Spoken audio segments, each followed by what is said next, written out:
Thank you for joining us here in the club rooms and in the virtual world. My name is Kevin Kosick, and I'm the Executive Director of the Book Club of California, and it's my pleasure to welcome you all here, kind of MC the evening. Tonight, we have more than 125 people, I think, registered to join us on Zoom, plus another 40 or so registrations here in the club room. So for those of you who might be new to us, the Book Club of California is a nonprofit, member and donor supported organization that is dedicated to preserving and promoting the history of the book and the book arts. Oftentimes we do that with a focus on the history and the literature of California and the West. The book club publishes limited edition books, a scholarly journal, and keepsakes. We host a year-round series of exhibitions and programs like the one this evening on topics including fine printing, design, typography, bookbinding, collecting, California history, and much, much more. So if you're not a member, or if your membership has lapsed and you're interested in any of those things and any of the things we do, please consider joining our century-long tradition. Our membership dues are modest, but the benefits are many, and we simply can't do the work of the book club without the support of our members and our donors. So I encourage you to visit us at bccbooks.org to join or donate to the Book Club of California. And now for tonight's program and our presenter. The program is titled American Ingenuity and Innovation, Kitchen Appliance Instruction Manuals, and our speaker is Liz Pollock. Now, Liz Pollock has owned and operated the Cook's Bookcase since 2007, and she specializes in unique books and ephemera on cookery and wine. She is the author of the book titled The Lost Restaurants of Santa Cruz County, which is one in a series called The American Palate, published by the History Press in 2020. Liz is a member of the Book Club of California, of course, the Independent Online Booksellers Association, the Culinary Historians of Southern California. She's also a sustaining member of the Junior League of San Jose and the James Beard Foundation. Liz and her family, some of which are here this evening, live in a restored 1914 California craftsman bungalow in the beautiful coastal town of Santa Cruz. Kitchen appliance instruction manuals that came into existence with the proliferation of kitchen gadgets, devices, and the machines that became available to homemakers urged customers to study it and keep it in a safe place, right, along with its warranty. These manuals included photographs of the product and its many parts, often followed by text and illustrations, oftentimes of a hand or a pair of hands demonstrating how to use the appliance in a series of steps. Now, these appliance instruction booklets were designed to not only show the homemaker the steps for how to use these items, but they also suggested that she already had the power within to use. But when one looks closely, however, the directions are essentially early examples of technical writing, right? Only the designers and the people who were experts in using the food processor or the deep fryer or the microwave could really explain the sequence of steps to accomplish the perfect desired result. Now, our display in the club rooms, which is on display through June 30th, is all from Liz Pollock's collection of kitchen appliance instruction manuals.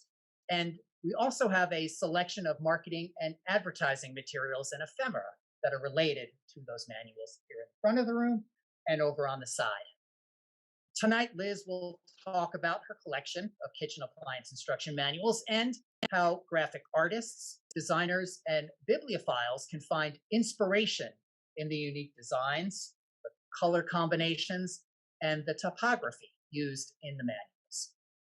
If you have questions for our speaker, please hold them to the end. We have a short presentation. And if you're on Zoom, you can use the chat and the Q&A, and we will curate any questions that the Zoom audience has from the chat and the Q&A also in about 25 minutes or so at the end of Liz's talk. So now I guess it's my great pleasure to stop talking and introduce our speaker, who is the author, collector, and bookseller, Liz Pollock.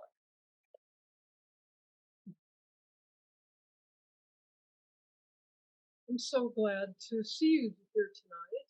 And I want to thank Kevin Kosick and his staff for being so nice to work with. I'm proud to be a member of the Book Club of California. They've been around 1912, and it's a fine organization.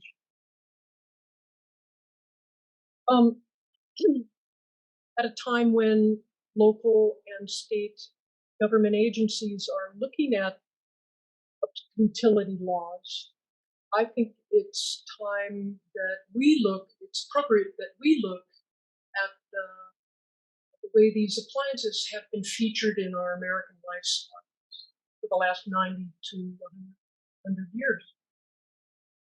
And I wanted to make it fun.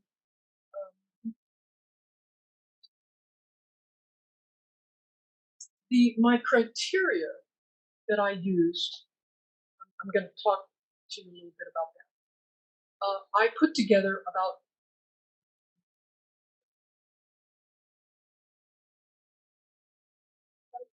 Is that a little bit better?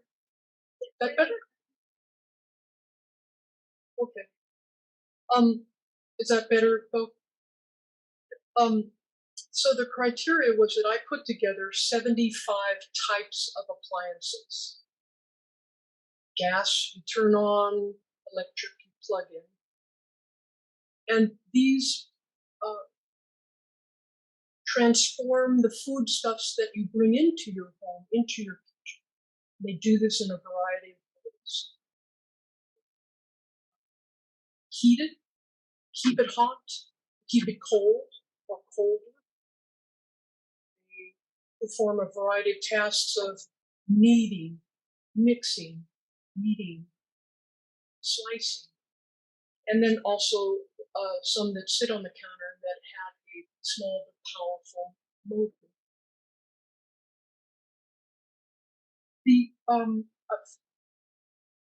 I've also brought about 135, 140 examples of these small and large appliances of the booklets for you to read. So let's start with the Grillevator. This is a feature that was on the O'Keefe Merit gas range. Very collectible, very coveted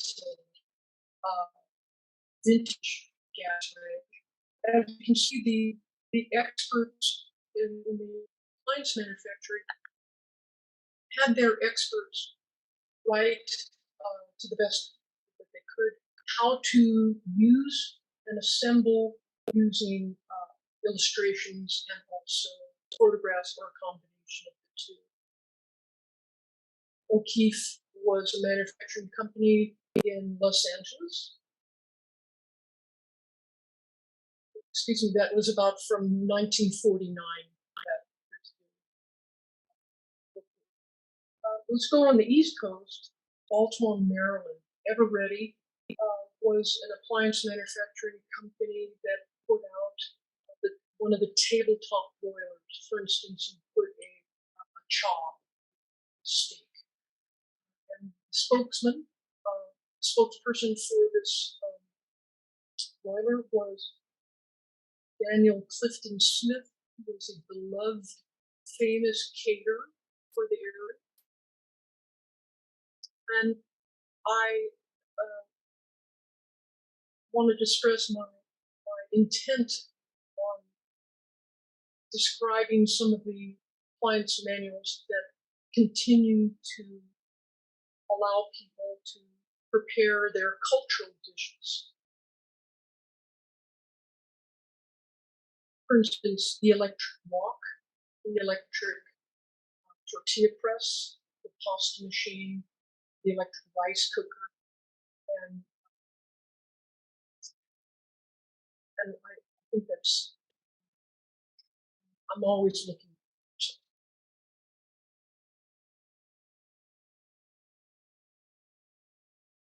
And there's so many choices, whether you live in a studio apartment or a loft or a rambling farmhouse or an RV or a condominium.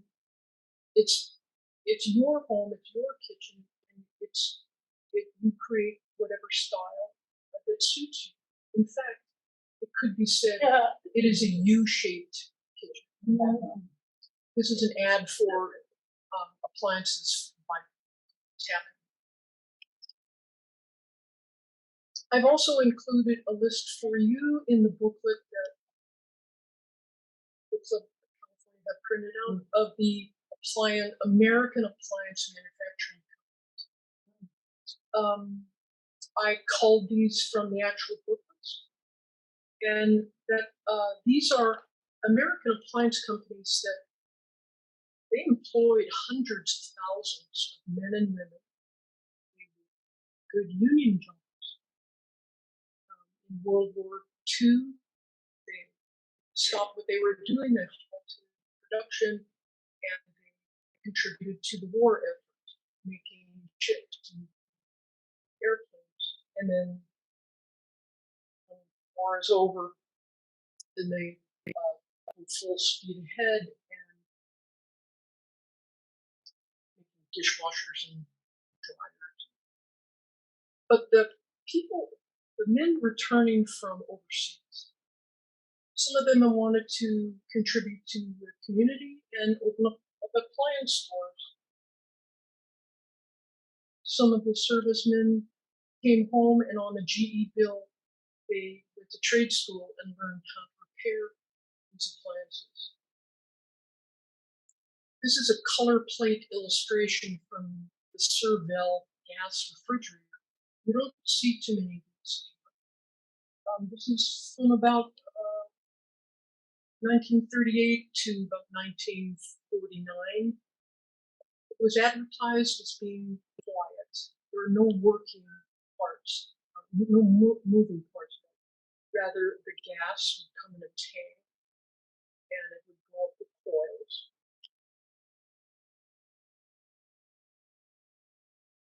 One of the largest appliance stores in the United States was Bookcase. They were just outside of Chicago. They had a huge showroom. They offered, they were one of the first to offer appliances in several colors, like baby pink, baby blue, minty green. But they also had layaway plan. So in your experience working in the kitchen, certainly sometimes you'll need, for a minor repair. And you'll have somebody make a house call.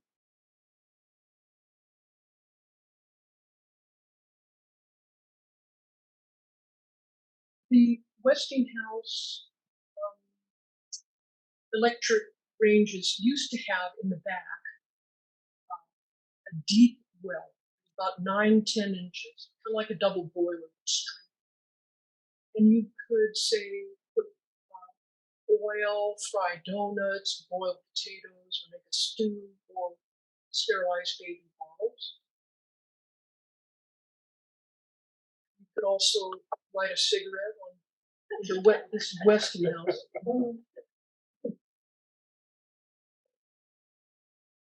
But realtors know that the kitchen is the heart of the home, and that they also have walked through thousands of kitchens. Often the kitchen will help to sell them.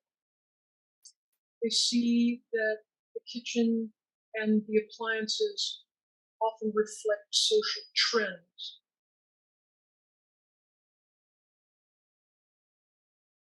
And when the Corning glass ceramic cooktop came in, it was so easy to keep clean, it was easy to install. It made the kitchen modern. It meant that perhaps entertain in the kitchen and not have somebody waiting in the dining room. But I wanted to say that also the island kitchen is also a time furniture. It's essentially a cabinet in the middle of the room with little drawers. You have maybe you can have a little sink, or if you're lucky, you could have a generic grill, and that exhaust fan or ventilation range good. But the big thing for my family was the self-defrosting refrigerator. No more towels on the ground. This is Westinghouse, 1952, and it meant that you could go and go out and go shopping with your friends or play tennis. You didn't have to stay home, and every 5 weeks you have to defrost. It furthered along women's liberation. Admiral, which was a subsidiary of Little, which was a subsidiary of Maytag and so on. They came out with a campaign called Wife Savers. What that meant was that you see the lifesaver. What that meant is that they would be doing these line of appliances. They would be doing the work that you didn't want to do anymore. You didn't have a self-cleaning oven. You didn't have to do that anymore. It's fantastic. This is probably familiar to you. And you could, with Women's Lib, you could go out and get a job and come back home after 8 hours and dinner would be ready. That's marvelous.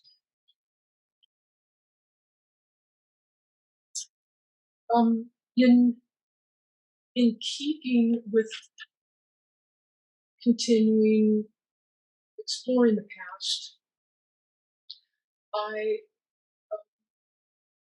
I've included a questionnaire, and it's in the book. And the questionnaire would be to ask your family members what it was like in the kitchens, what it was like to grow up without a microwave. Who taught you how?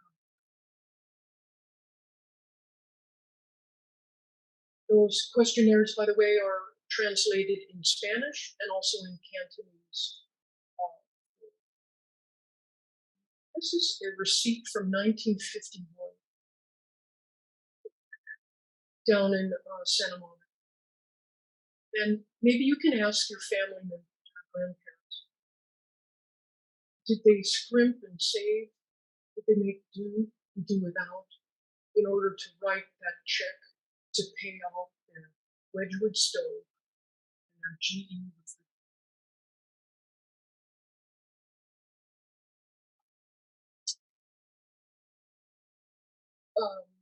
I learned a lot by doing this project.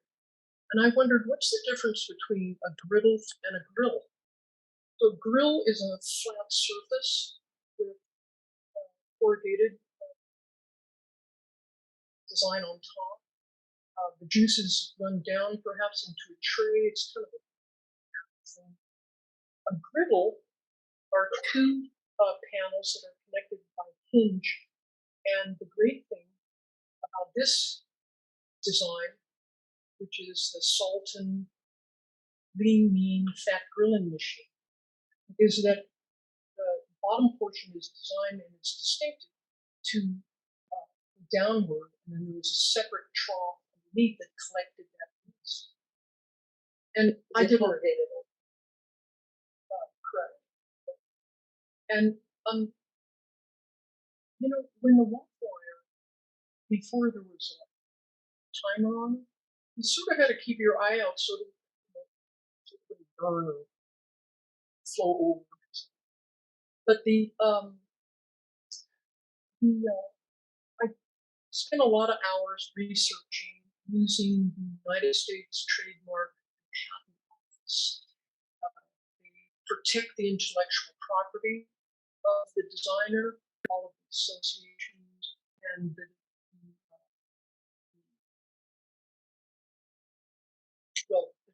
a great place to start, and I have also listed those in the book.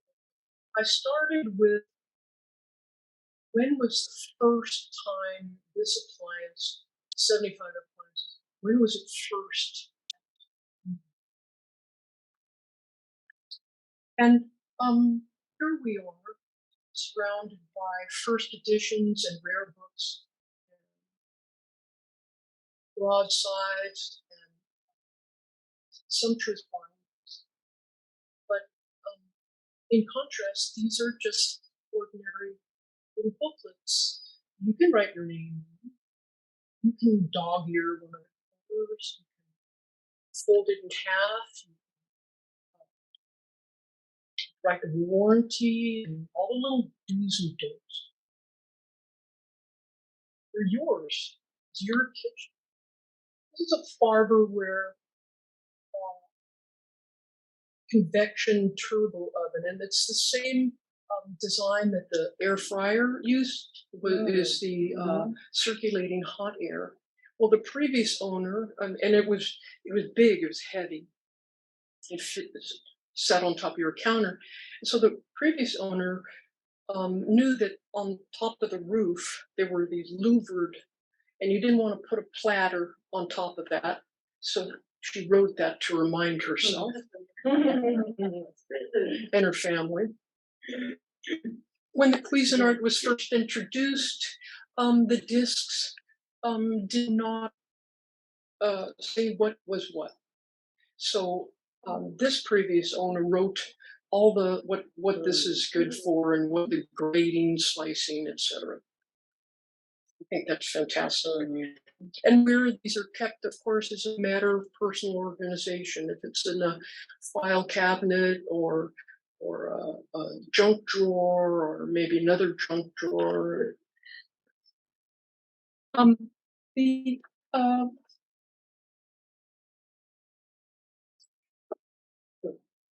appliance stores came out with all kinds of gadgets just to remind you that they're there and they're members of the community.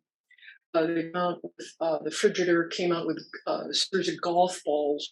There were oven mitts, there's yardsticks.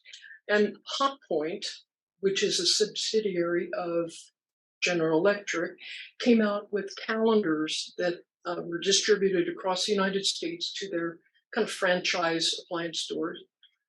And this is from 1975. It's Tacoma, Washington. So 3 of the months feature African American woman in her beautiful kitchen using beautiful Hot Point appliances. And I think that's a fantastic example of a role model for their consumer base. This is from the Waring Blender Power Pitcher. And it was at this time in the early 70s that the appliance manufacturers recognized the importance of providing information for people, all their consumers, whether they read or speak English. And so this is great, not just the instructions, but the actual, the names of the parts in Spanish. In 2010, Consumer Reports, the little buying issue, they came out with an all Spanish tires, lawnmowers, hair dryers, and appliances, of course.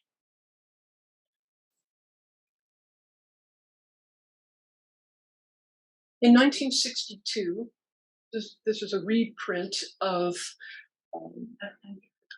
Frieda de Knight's fantastic book, The Ebony Cookbook, and she wrote the Cuisinart, the cuisine column for Ebony magazine.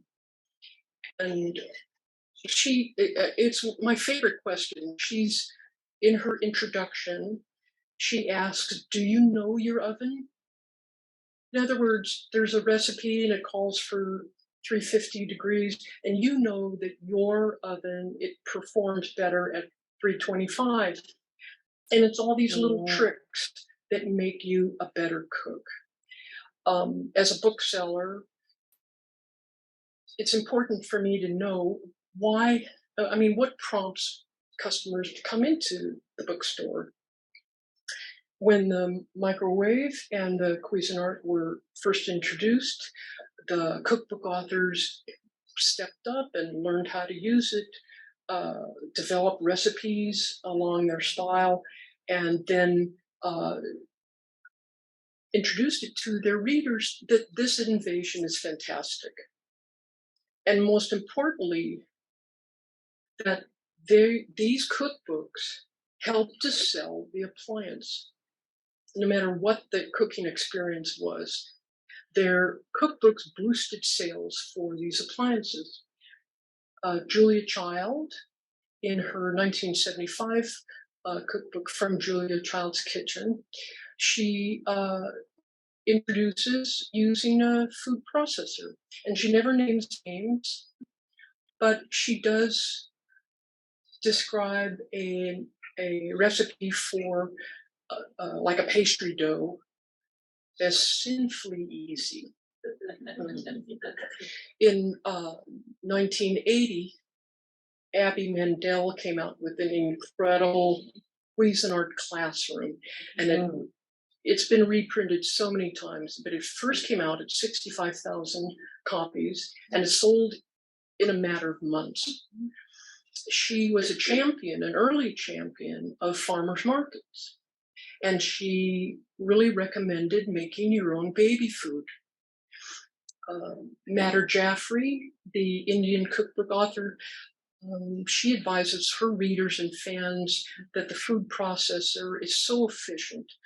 You can put the work bowl into the dishwasher, and so it's just time saving. It saves a lot of time.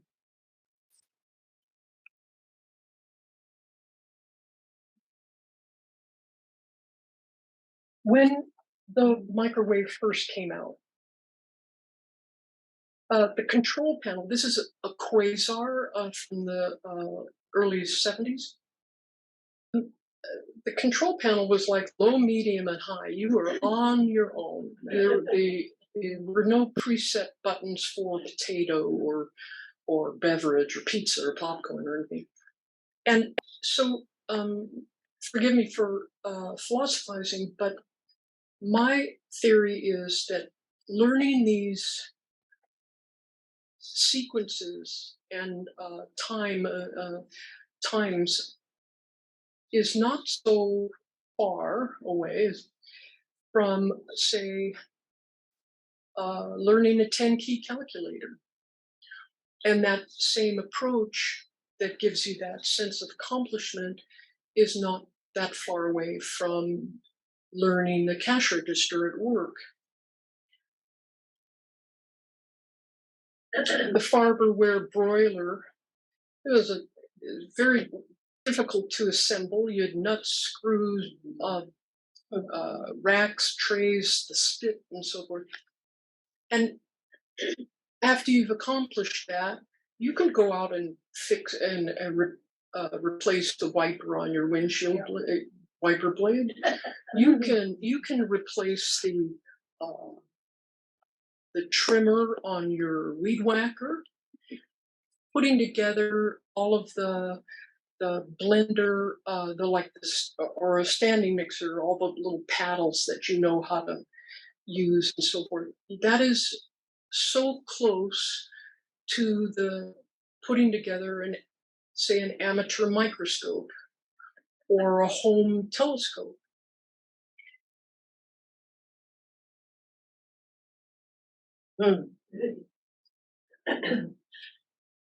I think bibliophiles, fine printers, graphic illustrators, designers can learn a lot from looking at these booklets. And I can see the color and the layout and the typeface. And if the words aren't getting the point across, maybe the use of anthropomorphic illustrations can help to do that. Now I have just a little personal story for you. About 10 years ago, Saturday night, I didn't have any hot water. I went out to the garage and I noticed my hot water heater, the little gas pilot blew out, and I found my appliance manual, and I knelt down and I must have read the instructions, about a dozen times, and I got the fireplace match and I looked at the spigot little lever kind of thingy and I lit the flame. And if I can do it, you can do it. And that's what all these appliance manuals are all about. They're words of encouragement that we can do it. And I'm ready for your questions.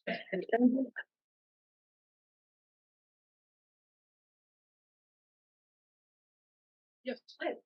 Yes. There were so many wonderful appliances that showed up in the 20th century. In your opinion, what was one of, I won't make you say the most important, but what was the one that really changed so much of society in the United States? That's the best question. Maybe you should repeat it for the audience. Yes, I would like to. So that's the best question. And she asked, in my opinion, what was the most significant kitchen appliance in the modern age that helped everybody in their kitchen. And it is my opinion, there could be two, the microwave, of course, but the big one for me is the Sultan Lean Mean Fat Grilling Machine. Okay. It came in the big size, it came in an individual. That meant that no matter what your pocketbook is, you could feed yourself. You could cook for yourself, and it was portable. Wow. I mean, so, it's hard to carry around a microwave. So. True. Cool. Thank you. Yes, ma'am. You mentioned that someone had written in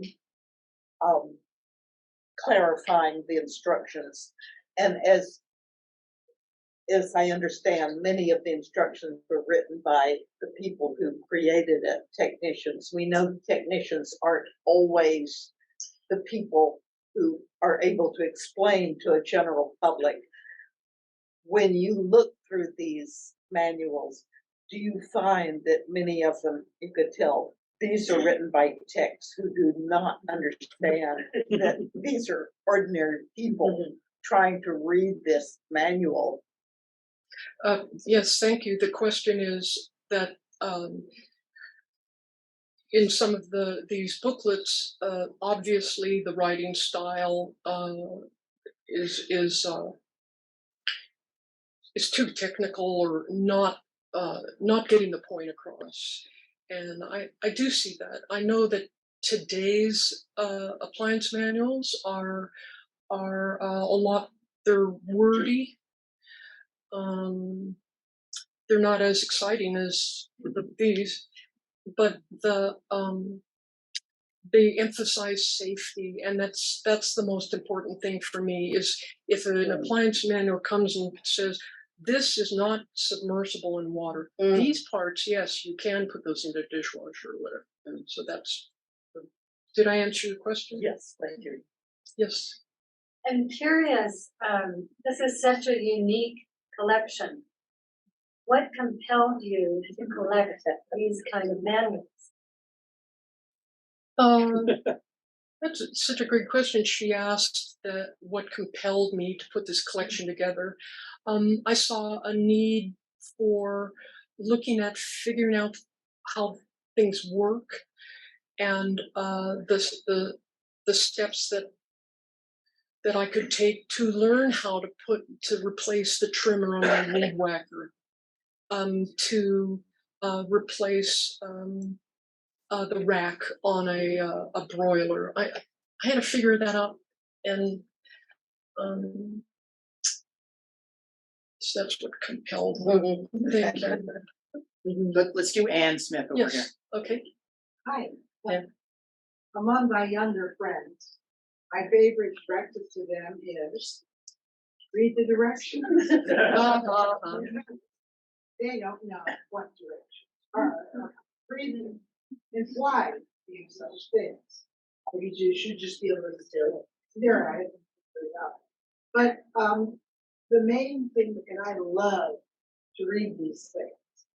And so therefore I wondered if you found that other than the directiveness of learning to read and follow directions, maybe that's what we learned, those who did read a lot of appliance manuals.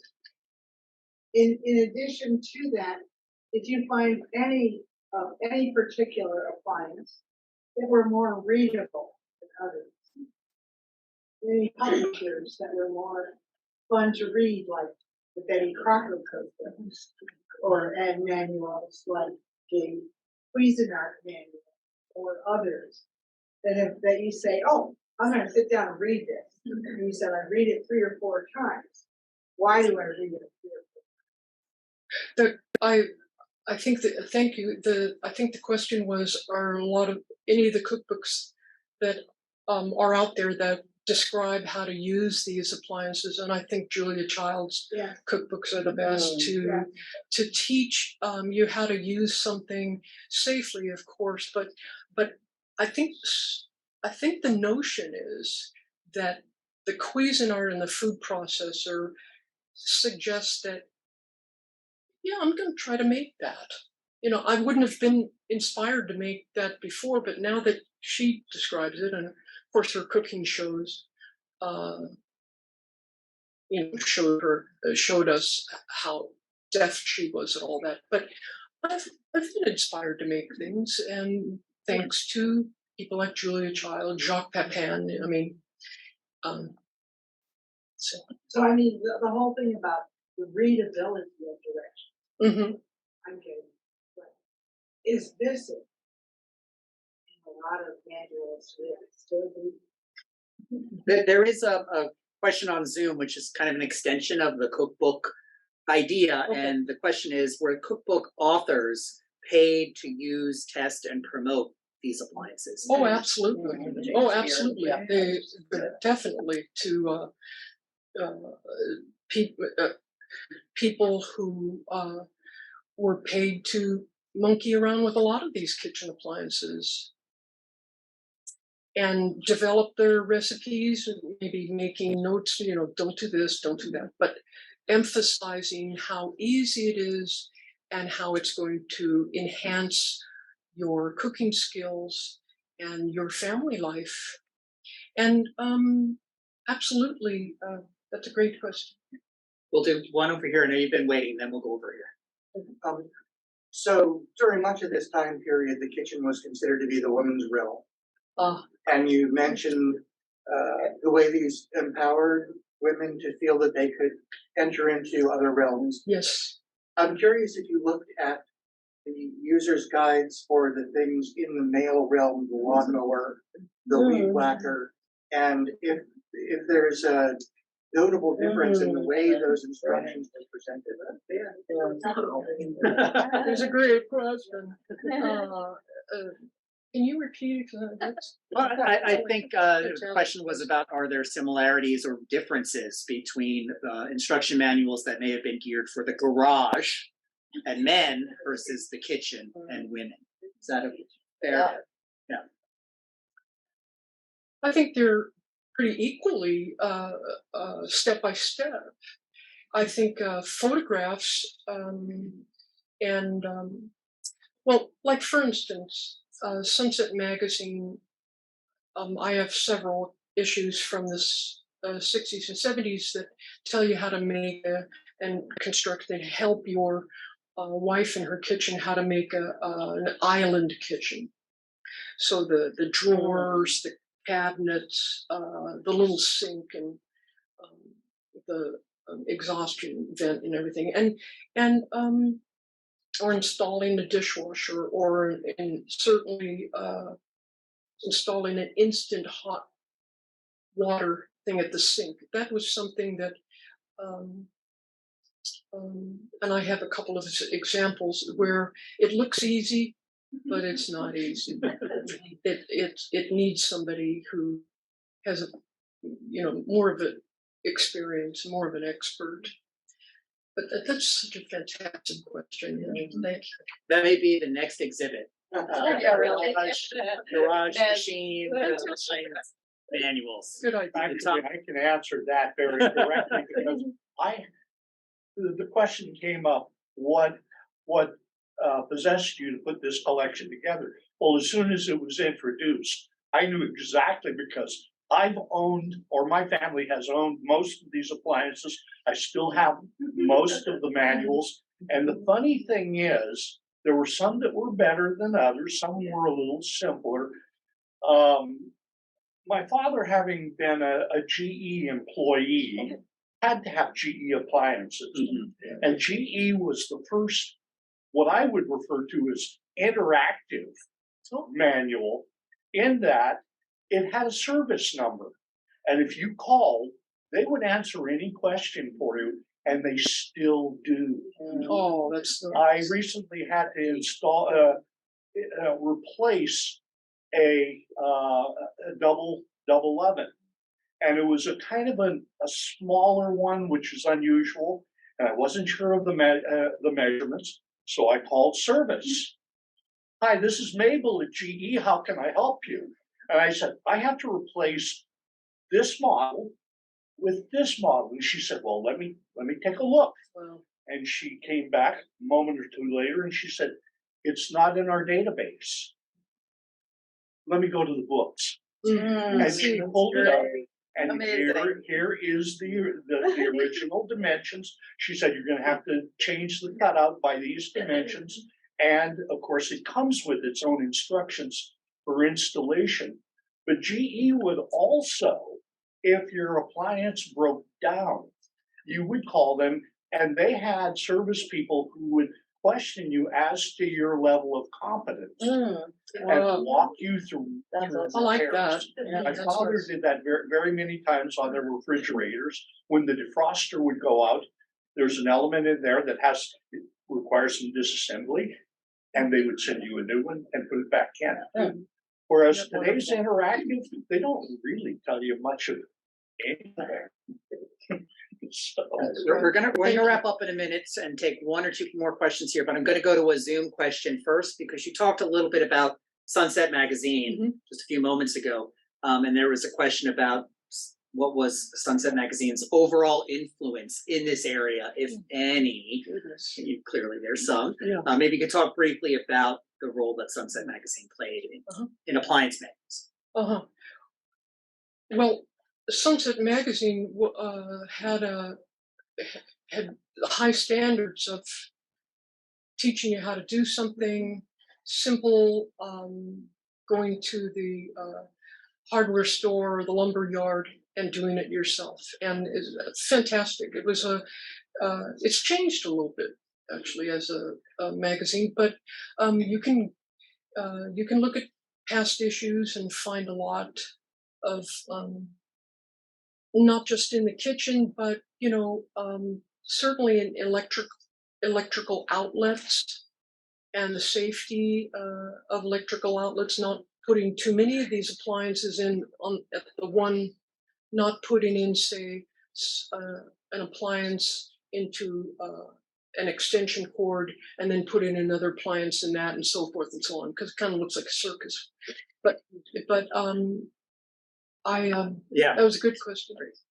Vivian, did you have a question? Yeah, first I want to say I was delighted with your comment about how the booklets encourage us to do it on ourselves. And I have friends, female, that do a lot of these things, and they want to keep the booklet. I go berserk if they want to throw away a booklet on how to do something, even if it's just something removed, because sometimes there's carryovers. But also what I thought was so wonderful to be here to see the display you have, because I have a lot of these little brochures that were saved traditionally, the how-tos.